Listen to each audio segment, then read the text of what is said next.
Wah, subscribe, like, dan share. Oke. Mulane kesunatane para ulama, para pakar, para intelektual harus ngomong terus. Kebenaran meskipun nggak dilakukan itu harus diomongkan terus. Sekali kebenaran didiamkan, entah itu atas nama liberalisasi atau demokrasi, maka Allah akan mencabut barokatul ardi dan pasti akan terjadi prahara besar, pasti terjadi kiamat. Dan itu naudzubillah min syarri apa? Kebenaran itu harus diomongkan terus. Kita harus ngomong terus. Saya itu pernah debat kusir sama seorang profesor, pernah debat kusir sama seorang kiai yang tawadu. Saya bilang gini, seorang ulama itu dono unsur premane, kudu ngomong terus kebenaran. Wes ora ono wong ngandel lah, pokoke ngomong terus. Ora perlu ono wong ngandel, wes keliru lah pokoke ngomong. Begini, saya punya hadis sahih dari riwayatnya Imam Ahmad. Inna Allaha ta'ala la yanzi'a barakatal ardi hatta la yuqala fil ardi lizolim antaz zolim. Allah tidak akan mencabut barokatul ardi sampai di bumi tidak dikatakan pada orang zalim antaz zalim. Sekarang begini misalnya, contoh paling mudah yang kita mendapat berkah. Contoh paling mudah kita mendapat berkah dari contoh ini. Sebetulnya atas nama etika Jawa, etika Jawa. Kita nanti tonggo lonte, iku sawangane secara etika wis urusane dewi-dewi. Ora usah mbok omongno iku lonte, sundel, sembah kon. Tapi barokahnya kebenaran bahwa orang nakal harus kita katakan sundel lonte. Itu kelontean dan kesundelan akan tabu terus selama orang masih ngomong untuk lonte itu sundel, untuk orang BTS itu lonte atau sundel. Artinya apa? Orang masih jijik atau merendahkan derajat mereka yang berprofesi sebagai lonte atau sundel. Dan ini baik bagi agama, bagi keberlangsungan moral. Karena masih ada yang menjijikkan proses-proses yang salah. Meskipun kita sebagai ulama, sebagai tokoh masyarakat, tentu mereka kita kasih ruang taubat. Juga kita kasih hak-hak sebagai martabat, sebagai manusia. Tapi kita tetap akan bilang bahwa itu namanya lonte, sundel atau apa. Ini rumah tenan. Sehingga apa? Dengan posisi masyarakat yang merendahkan derajat atau yang berprofesi lonte, orang inginnya itu dagang secara baik-baik. Orang inginnya jadi PNS secara baik-baik. Orang inginnya dapat uang lewat ternak secara baik-baik. Karena mereka tidak mau resiko ngambil profesi cari uang yang resiko dihujat masyarakat. Baik. Bayangkan nanti mungkin di era anak cucu kita, orang yang lonte, yang sundel dibahasakan itu hak asasi. Sehingga orang mungkin generasi anak cucu kita sudah tidak ada istilah lonte sundel. Setiap perilaku sosial dianggap hak asasi. Dan itu awal dari tidak ada agama. Awal dari tidak ada agama. Karena kemudian sing ternak ya hak asasi, sing lonte dianggap hak. Itu bahaya sekali bagi keberlangsungan agama dan moral, dan negara juga nanti repot. Artinya apa? Sebetulnya sifat-sifat anarkis masyarakat, anarkis dengan tanda kutip anarkis terutama dalam perkataan, maling darani maling, lonte darani lonte, itu menolong agama. Karena dengan stigma, dengan pelakupan masyarakat sing jelek, perilaku ini terdianggap jijik. Dengan dianggap jijik, agama bisa jalan. Artinya bisa jalan ya ten.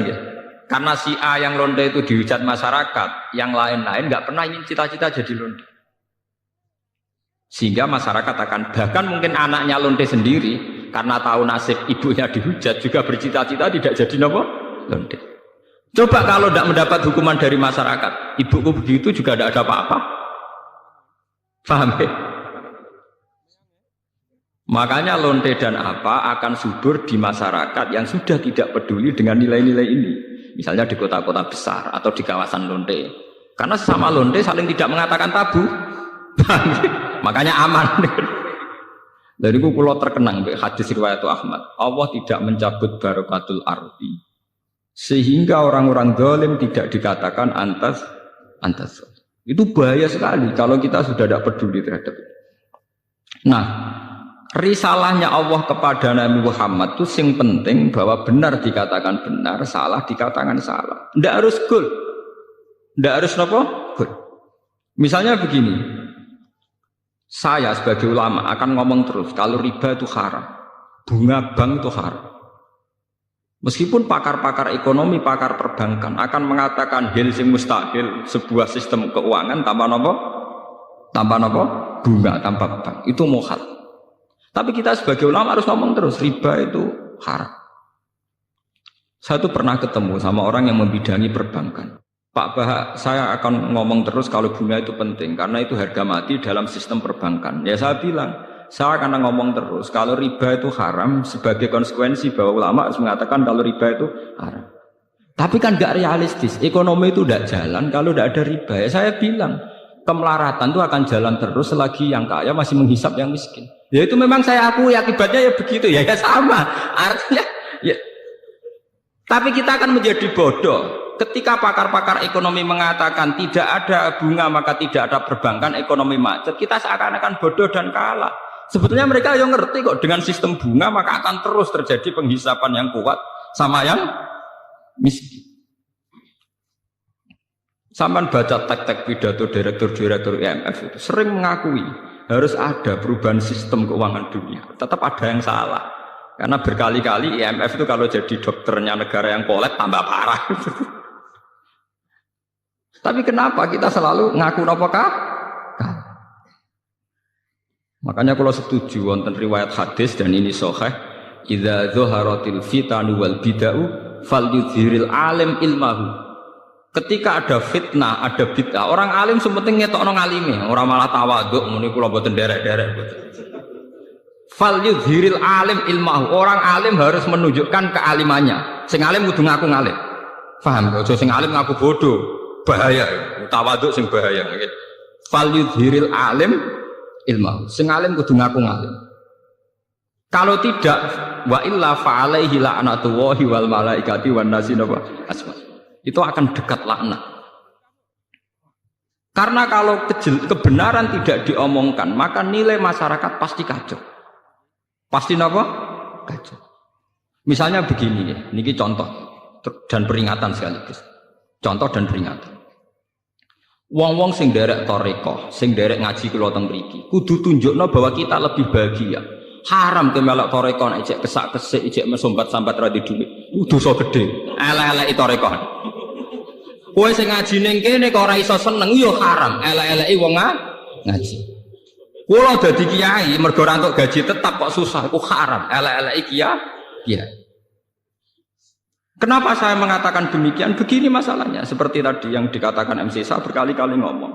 Orang di kafe cari hiburan itu biar seneng. Orang main gitar di jalan-jalan biar asik. Kebenaran akan kalah saat pelaku kebenaran tidak pernah asik. Sementara pelaku kebatilan enjoy-enjoy saja. Akan menjadi trauma sosial ini. Nanti orang-orang seneng kebatilan, loh aku ning kafe enjoy, kowe melok toreko untuk apa? Harusnya kamu bisa jawab, aku yang untuk asik. Basiku mbek kowe basik endi? Sebab itu orang-orang toreko, orang-orang soleh itu dididik ala bi dzikrillah ya tatmainnul qulub. Kalau hati mereka bisa tenang pakai gitar, pakai hiburan, kenapa hati kita tidak tenang saat ingat Allah Subhanahu wa taala? Maka susah itu bagian dari keharaman. Termasuk sesuatu sing dina'udzubillahi kanjeng Nabi. Setingkat kekafiran, kemusyrikan dan kemaksiatan. Termasuk susah juga haram. Haram. Nabi itu inna aktsara ma bihi ma yasta'idzu bihi Rasulullah Allahumma inni a'udzubika minal jubni wal kasali wal husni. Jadi susah termasuk tersangka. Sesuatu sing ista'adza minhu Rasulullah sallallahu alaihi wasallam. Ya Allah, saya minta dilindungi dari rasa takut, malas, dan rasa gelisah. Susah kriminal. Piye wae santri mari gak menarik di mata masyarakat. Kiai juga profesi yang tidak menarik cara masyarakat. Masalah pelakunya kita gak enjoy. Kukur, gak jelas. Angger ketemu tamu PNS enak ngono jenengan gajine tetap. Kula mboten jelas. Kula mangani wak pitik beda ana manakipan kan siapa yang ingin berprofesi yang nasib percontohannya kayak itu kan. Lho kula nu termasuk kiai sing ora tau susah. Niku akeh sing gawok. Gus jenengan dadi kiai kowe dhewe tau penang. Kulo malah walian banyak guru-guru yang sowan saya padahal PNS. Gus kulo pengen ayam kok jenengan. Padahal mereka digaji tetap loh PNS. Itu sowan kulo kepengen ayam kaya kulo. Saiki walian kiai kepengen ayam kaya napa? PNS. Enak jenengan Pak PNS gaji tetap. Nah kulo niku mboten tetap ngenteni wong mati. Kalau kulo udah cerita, bapak ini ku mudin itu tukang rumah wong mati. Anaknya mondok teko. Angger teko tak pondok agak tidur. Itu nggak menjaluk duit, ora ono wong mati.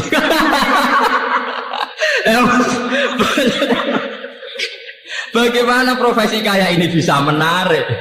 Wong di rezeki ngenteni wong mati. Mangani wapi tek ngenteni wong managi.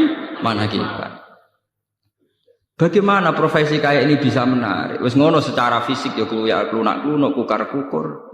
Nah ana pegawai negeri ya jenengan ngoten enak apa untuk gaji tetap. Kula dadi kiai gajinya gak tetap. Saya itu tidak pernah. Itu menurut saya itu haram besar, dosa. Kula sering didolani guru SD, guru SMP, PNS. Resep urip ayam apa, Pak? Dadi ayam saya gampang dadi kiai. Tapi kiai penghasilannya kan gak tetap. Dari sapa? Sing gak tetap apa penghasilan, harus gini pengiran tetap. Oh malah goblok kamu.